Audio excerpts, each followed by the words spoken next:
शुरू यहोवा खुदा के नाम से जो बड़ा मेहरबान और रहम और मोहब्बत वाला है। हमारे प्यारे मुनज्जी खुदावंद यीशु मसीह के जलील नाम में आप सब की सलामती हो। फतीरी रोटियों की ईद फसा के बाद अगला स्टेप बेखमीरी रोटियों का आता है। हिब्रू कल्चर के मुताबिक अबरानी फ़लसफ़ा ये है, लोग इस दिन को मनाने के लिए मुख्तलिफ़ मौके पर इकट्ठे होते। चूँकि ये सर्दियों के बाद बाहर के मौसम में आता, इसलिए लोग अपने घरों की सफाई करना शुरू करते, साथ ही साथ अपने घरों को खमीर से भी पाक करते थे। इस दौरानिया के लिए और अपने बच्चों को इस बात की तालीम देने के लिए बच्चों के लिए मुख्तलिफ़ गेमों का इनकाद किया जाता था और हर जीतने वाले बच्चे को खूबसूरत इनाम से भी नवाजा जाता था। उनका काम अपने घरों से खमीर निकाल कर लाना और उसे घर से दूर करना था। इस खमीर को दूर करने के लिए 4 चीज़ों का इस्तेमाल किया जाता था। पहली चीज़ लकड़ी का चम्मच या पर, दूसरी चीज़ मोमबत्ती और तीसरी चीज़ साफ़ मुहीन कुतानी। 3 चीज़ों का इंतखाब किया जाता था। बच्चे कैंडल के ज़रिया से खमीर की निशानदही करते थे, चूँकि उस ज़माने के अंदर लाइट्स नहीं हुआ करती थी और ख़मीर मिल जाने की वजह से उस खमीर को उठाने के लिए पर या लकड़ी के चम्मच का इस्तेमाल किया जाता था। इस खमीर को उसकी जगह से हिलाने पर साफ़ मुहीन कुतानी कपड़े के अंदर लपेट कर अपने घरों से दूर कर दिया जाता था। और ख़ास तौर पर इन दिनों के अंदर हर तरह की खमीरी चीज़ को अपने आप से, अपने घरों से और सबसे बढ़कर अपने बदन से दूर रखा जाता था। और बच्चे पूछा करते थे कि हम ये काम क्यों करते हैं साल के सारे दिन छोड़कर इन 7 दिनों के अंदर। ये 7 दिन का वक्त था जिस दिन अपने घरों से खमीर को दूर किया जाता था। इस वाक़े का आगाज़ खरूज की किताब से हमें मिलता है। ईद फसा के फ़ौरन बाद अगला स्टेप फतीरी रोटियों का आता है। खरूज की किताब के अंदर जब अहले याकूब मुल्क मिस्र में से कूच करने को थे, कूच से पहले खुदावंद ने मिस्रियों और इस्राएलियों के दरमियान एक निशान ठहराया जिसे फ़सा का नाम दिया गया। अगर आप फ़सा की बाबत नहीं जानते तो आप ऊपर आई के बटन पर क्लिक करने से इसकी बाबत जान सकते हैं। पहले ईद फ़सा को जानिए, तब आपको इस बात को समझने में आसानी होगी।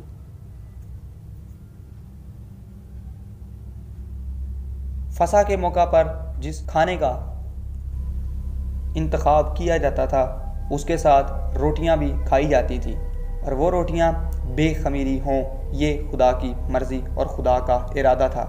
उस दिन खमीर ना हो और इस्राएली लोगों ने उस दिन बेखमीरी रोटियों का इंतखाब किया। बेखमीरी रोटियों की ईद पर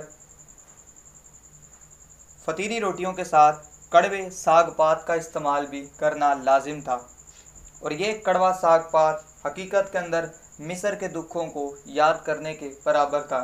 उस रोज़ भी कड़वे साग पात का इस्तेमाल किया गया और जब जैसे ही अनाउंस किया गया कि अब हम इस मुल्क से निकलने वाले हैं, चूँकि उनके आटों को भी खमीर नहीं लगा था, इसलिए उन्होंने कपड़े के अंदर उसको लपेटा और अपने कांधों पर रखकर कूच के लिए रवाना हुए। और इस तरह खुदावंद ने हुक्म दिया कि नस्ल दर नस्ल हर तरह से तुमने इस दिन को मनाना है। इस दिन एक रोटी का इस्तेमाल किया जाता जिसे मातज़ा कहा जाता था। और ठीक इसी तरह जब हम अहद जदीद को पढ़ते हैं तो खुदावंद यीशु मसीह ने भी इनकी इज़्ज़त और एहतराम के अंदर इनकी सेलिब्रेशन में हिस्सा लिया। बाइबल मुक़द्दस के अंदर खुदावंद यीशु मसीह की सलीबी मौत से पहले दुरानिया के अंदर खुदावंद ने 12 बार ऐलान किया। और जब हम आपकी सलीबी मौत पर गौर करते हैं, चारों अनाजील के अंदर एक स्पेशल दिन का जिक्र है जिसे ईद फ़सा का, फतीरी रोटियों का, बेखमीरी रोटियों का या तैयारी का दिन कहकर पुकारा गया। तो हकीकत के अंदर ये वही दिन था जिस दिन कौम बनी इसराइल अपने घरों से निकलती थी और इसकी प्रैक्टिस जो थी हिब्रू लोग किया करते थे। चूँकि अपने घरों से खमीर को दूर किया जाता था तो बच्चे कड़वे साग पात का इस्तेमाल पूछते कि हम गोश्त के साथ साथ इस कड़वे साग का इस्तेमाल क्यों कर रहे हैं, तो उनके वालिदैन उनको ये जवाब देते कि जब हमारे अबाहु इजदाद मिस्र की ग़ुलामी में थे तो उन्होंने किस तरह के दुख सहे और ये कड़वा साग पात उनके दुखों की अलामत है। खमीर अकॉर्डिंग टू बाइबल की अपनी मैथोलॉजी के मुताबिक खमीर जो है गुनाह को जाहिर करता है। बामुताबिक पहला कुरिन्थियों 5वां बाब और उसकी 6ठी आयत, तुम्हारा फ़ख्र करना खूब नहीं, क्या तुम नहीं जानते ज़रा सा खमीर सारे गुंधे हुए आटे को खमीर कर देता है। खमीर गुनाह को जाहिर करता है। दूसरी तरफ खुदावंद यीशु मसीह ने अपनी मौत से पहले और मुनादी के दरमियान ऐलानात किए। इन ऐलानात में से 2 ऐलान आपके गोश गुजार करूँगा। पहला, कौन है जो मुझ में गुनाह साबित करे। दूसरा ऐलान, अगर तुम इस मकदस को ढा दो तो मैं 3 दिन के अंदर इस मकदस को दोबारा खड़ा कर दूंगा। हकीकत के अंदर खुदावंद यीशु मसीह ने ये ऐलान किया कि मेरे अंदर कोई गुनाह मौजूद नहीं, यानी मैं बेखमीर हूँ। दूसरी बात, आपने फरमाया ज़िंदगी की रोटी मैं हूँ, जो मुझ में से खाएगा वो कभी भूखा ना रहेगा।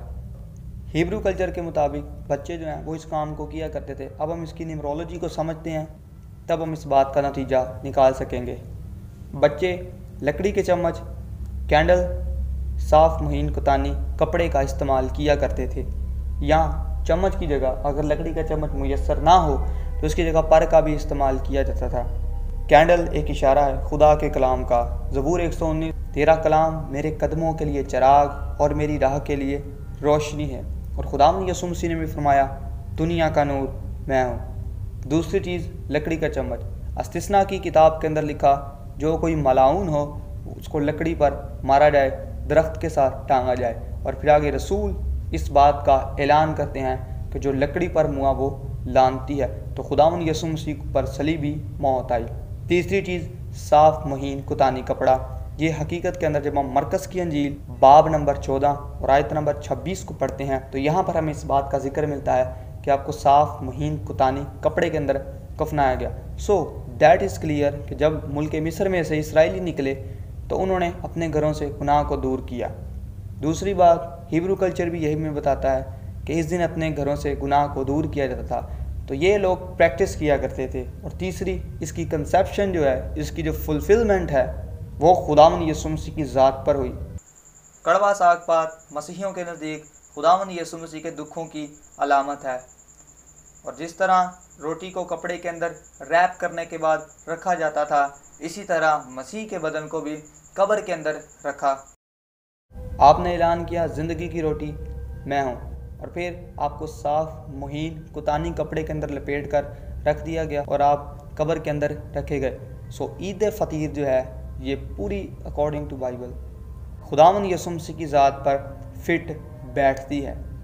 साथ ही साथ जब हम इसका और गहराई से जायज़ा लेते हैं तो हमें पता लगता है कि लास्ट सपर यानी आखिरी खाने के बाद आप दुआ करने जाते हैं। और बाइबल के अंदर अनाजील के अंदर लिखा है कि आप प्रस्तिश करते हुए यानी गीत गाते हुए पहाड़ पर जाते हैं। और यहाँ पर जो गीत गाए जाते थे इन दिनों के अंदर वो ज़बूर 100+ गाए जाते थे। ज़बूर 118 20वीं आयत, खुदावंद का फाटक यही है, सादक इससे दाखिल होंगे। मैं तेरा शुक्र करूँगा क्योंकि तूने मुझे जवाब दिया और ख़ुद मेरी नजात बना है। याद रहे ज़बूर अब्रानी लैंग्वेज के अंदर लिखी गई और अब्रानी के लिए नजात के लिए जो लफ्ज़ इस्तेमाल हुआ वो यहोशुआ है, जो कि खुदावंद यीशु मसीह का हकीकी नाम है, यानी तो ख़ुद मेरी नजात यानी मेरा यस्सु बना। और फिर यहाँ पर इनके सेटअप को हलल या हलाल के नाम से जाना जाता था।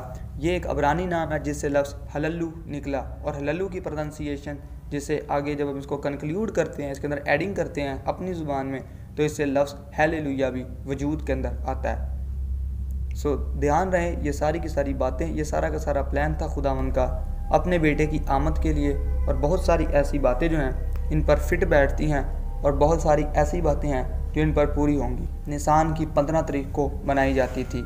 आज हम इस ईद को उस तौर पर देखते हैं कि हमारे लिए खुदावंद यीशु मसीह अपने पाक बदन को कब्र के अंदर रखते हैं, जिस तरह लोग जिस्मानी रोटी के लिहाज से देखते हैं, लेकिन यीशु मसीह ने कहा कि ज़िंदगी की रोटी मैं हूँ। तो हम यीशु मसीह को जानते हुए और इस सदाकत पर ईमान रखते हैं। ये थी आज की वीडियो। अगर आपको ये वीडियो अच्छी लगी हो तो प्लीज़ इसको लाइक कीजिएगा। तब तक के अपना ख्याल रखिए। मैं आपको मिलूँगा एक नई वीडियो में। स्टे ब्लेस्ड, बी सेफ, आमीन।